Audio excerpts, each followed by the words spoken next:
Hello friends, welcome to my channel. అందరూ ఎలా ఉన్నారండి? అందరూ బాగున్నారు కదా? ప్రతిరోజు మన ఇంట్లోన కిచెన్లోనే చేసుకునే పనులను సింపుల్గా చేసుకొని మన టైంతో పాటు మనీని సేవ్ చేసుకోవడానికి చాలా బ్యూటిఫుల్ టిప్స్ని అయితే ఈ వీడియోలో షేర్ చేయబోతున్నాను. వీడియోని మిస్ చేయకుండా ఎండింగ్ వరకు చూసారంటే ఖచ్చితంగా మీ శ్రమతో పాటు చాలా మనీని అయితే ఆదా చేసుకుంటారండి. అలాగే వీడియో కనుక నచ్చినట్లయితే ప్లీజ్ ఒక లైక్ చేయడం అయితే మర్చిపోకండి. ఇంకా మీరు ఎవరైనా మన ఛానల్ సబ్స్క్రైబ్ చేసుకోలేకపోతే ప్లీజ్ సబ్స్క్రైబ్ చేసుకొని పక్కన ఉన్న బెల్ ఐకాన్ నాలో యాక్టివేట్ చేసుకోండి. ఇంక ఫస్ట్ టిప్ని అయితే తెలుసుకుందామండి.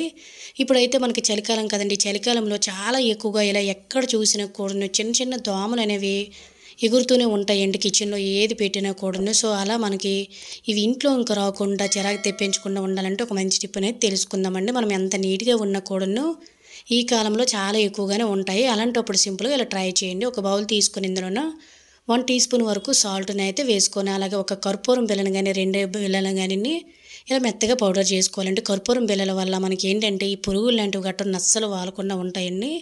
సాల్ట్ వల్ల కూడా మనకి దోమలు అనేవి లేదంటే ఈగలు కానీ ఒక్కొక్కసారి వాలుతూ ఉంటాయి కదా. మనం ఏ ఫుడ్ ఐటమ్స్ అనేవి పెట్టినా కూడా అక్కడ విపరీతంగా అలా ఫ్రూట్స్ దగ్గర గట్టను వాలుతూనే ఉంటాయండి. చాలా చిరాకు వచ్చేస్తూ ఉంటుంది ఎంత క్లీన్ చేసినా కూడాను. సో అలాంటప్పుడు ఇలా వాటర్ తయారు చేసుకున్న తర్వాత మనకి కర్పూరం బిళ్ళ అంతా కూడా ఇందులో కలిసిన తర్వాత స్ట్రెయిన్ చేసేసుకోవాలండి. ఏదైనా స్ప్రే బాటిల్లో వేసుకుంటే స్టక్ అవ్వకుండా.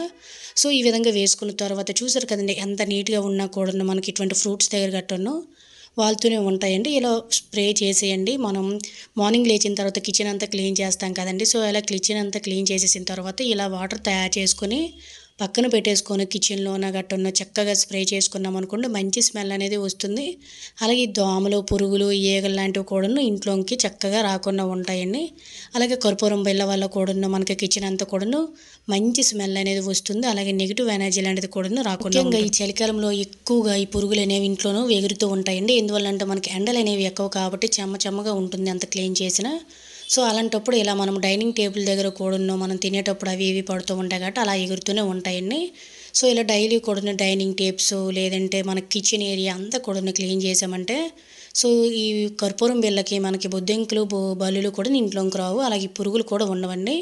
కిచెన్ కూడా చాలా నీట్గా ఉంటుంది. ఎవరైతే ఇటువంటి దోమలతో ఇబ్బంది పడుతున్నారో ఇలా ఒకసారి ట్రై చేసి చూస్తే రిజల్ట్ అనేది మీకు అర్థమవుతుంది. ఇంకా సెకండ్ టిప్ని అయితే తెలుసుకుందామండి. మనం వంట చేసే కళాయిలో అడుగున ఈ విధంగా జిడ్డు పట్టేసి నల్లగా మురికిగా అయిపోతూ ఉంటాయి కదండి.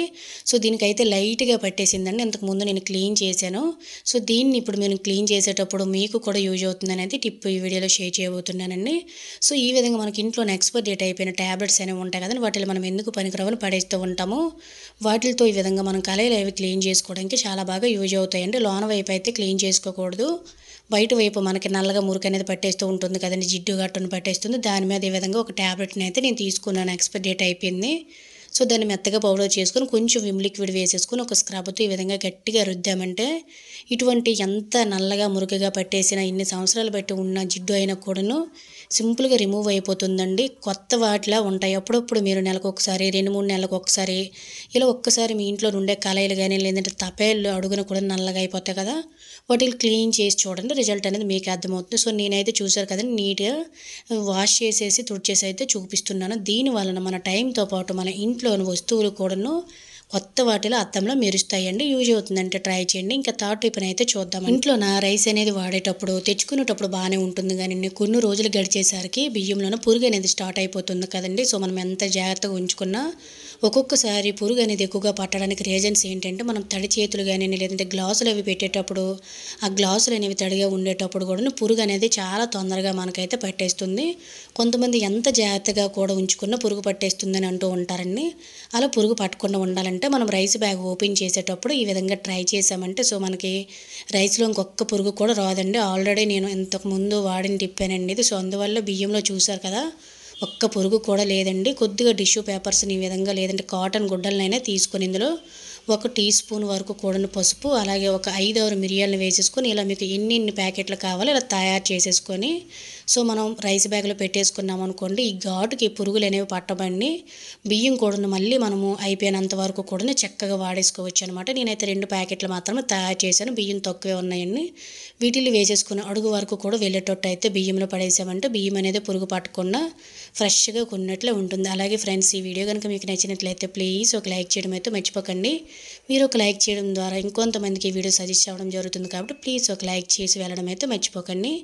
ఇంకా ఫోర్త్ టిప్ని అయితే చూద్దామండి. ప్రతిరోజు కూడా ఖచ్చితంగా మనం వంటకి ఆనియన్స్, వెల్లుల్లి ఇలా కట్ చేస్తూనే ఉంటాం కదండీ. ముఖ్యంగా మనము వెల్లుల్లి గానిన్ని, ఆనియన్స్ గానిన్ని కట్ చేసేటప్పుడు వచ్చే ప్రాబ్లమ్ ఏంటంటే, మన చేతికి ఎంత క్లీన్ చేసినా కూడాను ఆ ఆనియన్ స్మెల్ అనేది వచ్చేస్తూనే ఉంటుందండి. చాలా చిరాకు వచ్చేస్తుంది. చేతులు కూడా నల్లగా అయిపోతూ ఉంటాయి.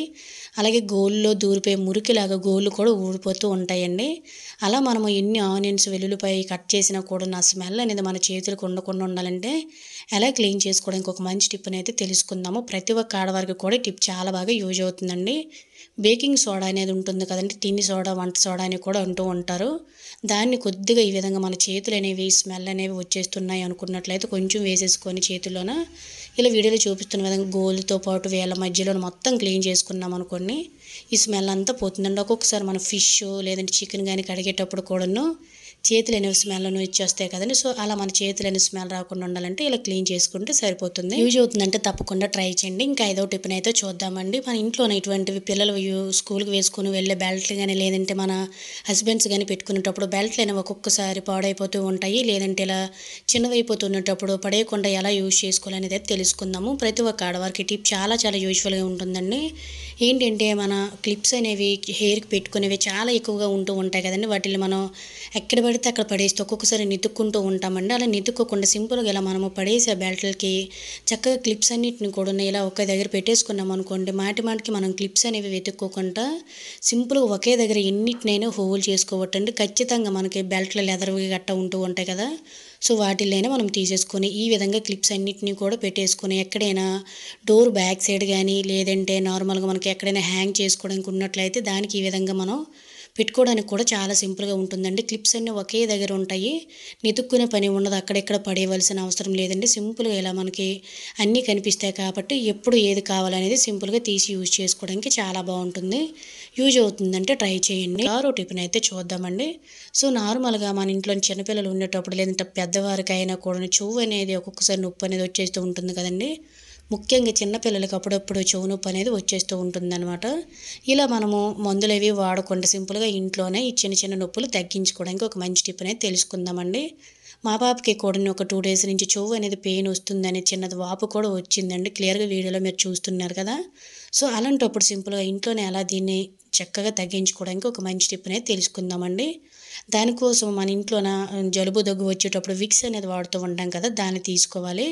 ముందైతే ఈ విధంగా ఒక పెనం పెట్టేసుకొని స్టవ్ మీద లో ఫ్లేమ్లోనే స్టవ్ అనేది పెట్టేసుకున్న తర్వాత 2 పిడికిల వరకు కూడాను బియ్యాన్ని అలాగే 5, 6 వెల్లుల్లి పొట్టుతో పాటు వేసేసుకొని 2 నిమిషాలు ఈ విధంగా ఫ్రై చేసుకోవాల్సి ఉంటుందండి. బాగా వేగాలి. వీడియోలో చూపిస్తున్న విధంగా వేడివేడిగా ఉండేటప్పుడు ఇలా ఒక కాటన్ గుడ్డలోని వేసుకోవాలి. అలాగే ఫ్రెండ్స్, ఇంకా మీరు ఎవరైనా మన ఛానల్ సబ్స్క్రైబ్ చేసుకోలేకపోతే ప్లీజ్ సబ్స్క్రైబ్ చేసుకొని పక్కనే ఉన్న బెల్ ఐకాన్ ఆల్లో యాక్టివ్ చేసుకున్నారంటే ప్రతిరోజు నేను చేసి ఇటువంటి ఉపయోగకరమైన వీడియోస్ అన్ని డైలీ నోటిఫికేషన్లు వస్తాయి. సో ఈ విధంగా వేడిగా ఉండేటప్పుడు మనం ఒక మూటలా తయారు చేసుకొని ఎప్పుడైనా వాపు నొప్పులు అనేవి వచ్చేటప్పుడు ఇది బాగా యూజ్ అవుతుందండి. ముఖ్యంగా చిన్నపిల్లలకి చెవుపోటు అనేది వచ్చేటప్పుడు పెద్దవారు వెల్లుల్లి దంచేసి నూనెలోనో వేడి చేసి వేస్తూ ఉంటారు. ఎప్పుడైనా మీరు వినే ఉంటారండి. ఈ విధంగా మనం తయారు చేసుకున్న ఈ మూటని చెవు దగ్గర, చెవు పక్కన కూడాను ఇలా మనము 2, 3 నిమిషాలు నొక్కినట్టు చేసామనుకోండి, సో ఆ చెవు పెయిన్ అనేది చక్కగా తగ్గిపోతుందండి. ఆ తర్వాత విక్స్ అనేది తీసుకోవాలని చెప్పాను కదండి. సో ఈ విక్స్ అనేది తీసుకున్న తర్వాత కొద్దిగా కాటన్ తీసుకొని విక్స్‌లోనే కొంచెం ఈ విధంగా మనమైతే ముంచవలసి ఉంటుందన్నమాట. అంటే టచ్ చేసామంటే సరిపోతుందండి. ఈ కాటన్ తీసుకొని వెళ్ళి చెవు నొప్పి ఉండేటప్పుడు చెవులోని పెట్టేసి ఒక 4, 5 గంటలు ఉంచేసి ఆ తర్వాత తీసి చూడండి, చక్కగా మనకి చెవు నొప్పి అనేది, చెవు వాపు, చెవు లేదంటే దిగ్దిగిలు లాగేస్తూ ఉంటుందండి, పెయిన్ వచ్చేస్తుంది. సో అవన్నీ కూడా రిలీఫ్ వచ్చేస్తాయండి. ఖచ్చితంగా ఈ టిప్ మీకు యూజ్ అయినట్లయితే మీ ఫ్రెండ్స్ అండ్ ఫ్యామిలీకి షేర్ చేయండి. వాళ్ళకి యూజ్ అవుతాయండి. చూసారు కదండీ, చాలా న్యాచురల్ అండి. ఎటువంటి సైడ్ ఎఫెక్ట్స్ ఉండవు. చిన్నవారికైనా పెద్దవారికైనా చెవు పెయిన్ అనేది వచ్చేటప్పుడు ఈ విధంగా సింపుల్గా ట్రై చేసి మీ శ్రమతో పాటు మనీని ఆదా చేసుకోండి. సో ఇది ఫ్రెండ్స్ ఈరోజు వీడియోలో అయితే టిప్స్. ఐ హోప్ ఈ టిప్స్ మీకు యూజ్ అయ్యని అనుకుంటున్నాను. టిప్స్ కనుక యూజ్ అయినట్లయితే please like, share, subscribe my channel. Thank you for watching. Bye bye.